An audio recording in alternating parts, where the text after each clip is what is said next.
उपस्थित विचारपीठावरील विद्यार्थ्यांच्या जीवनाला कलाटणी देणारे गुरुजन वर्ग आणि त्यांची साक्ष म्हणून गावकरी व पाहुणे मंडळी यांचा आशीष देऊन मी 2 शब्दांचा अल्पशा सांगण्याचा प्रयत्न करते। उत्सव 3 रंगांचा आभाळी आज सजला, उत्सव 3 रंगांचा आभाळी आज सजला, नतमस्तक मी त्या सर्वांचा ज्यांनी भारत देश घडविला, ज्यांनी भारत देश घडविला। सर्वप्रथम 15 ऑगस्ट स्वातंत्र्य दिनाच्या सर्वांना हार्दिक शुभेच्छा।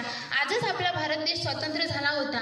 भारत म्हणजे भा म्हणजे तेज आणि रथ म्हणजे मग्न असे सोने चांदीने खनिजाने भरभराट असलेला देश। सम्राट अशोकांच्या काळात भारत देश सोने की चिडिया अशी त्यांची खात्री होती। 15 ऑगस्ट हा भारताचा सन्मानाचा व अभिमानाचा दिवस आहे। या दिवशी आपला भारत देश 15 ऑगस्ट 1947ला इंग्रजांच्या अनेक वर्षांच्या गुलामगिरीतून मुक्त झाला होता।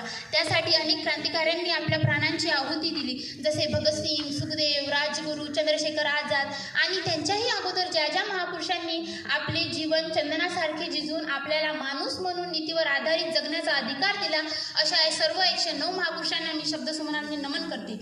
स्वातंत्र्यानंतर आपला भारत देश कृषी, विज्ञान, तंत्रज्ञान ह्या खेळात सर्वोच्च प्रगती केली। आज भारताकडे अन्वेषण शास्त्र आहे, दुसऱ्या देशात जाऊन पराक्रमही करत आहेत, महासत्तेकडे वाटचाल चालू आहे। परंतु अण्णाभाऊ साठेंनी 16 ऑगस्ट रोजीच म्हटले होते, या आजादी तो झुटी है लेकिन देश की जनता भूकी है।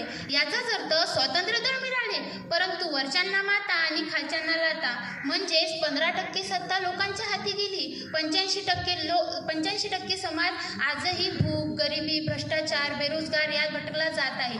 भांडवलशाही डोके वर काढत आहे, आटा आणि टाटासारख्याच भावात आहे। शिक्षण क्षेत्राची बाजारीकरण झाले आहे। म्हणून बाबासाहेबांनी म्हटले होते, संविधान चालवणारे लोक जर गलत असतील तर यात संविधानाचा दोष नाही। म्हणून शिका, संघटित व्हा आणि संघर्ष करा, तोही शेवटपर्यंत।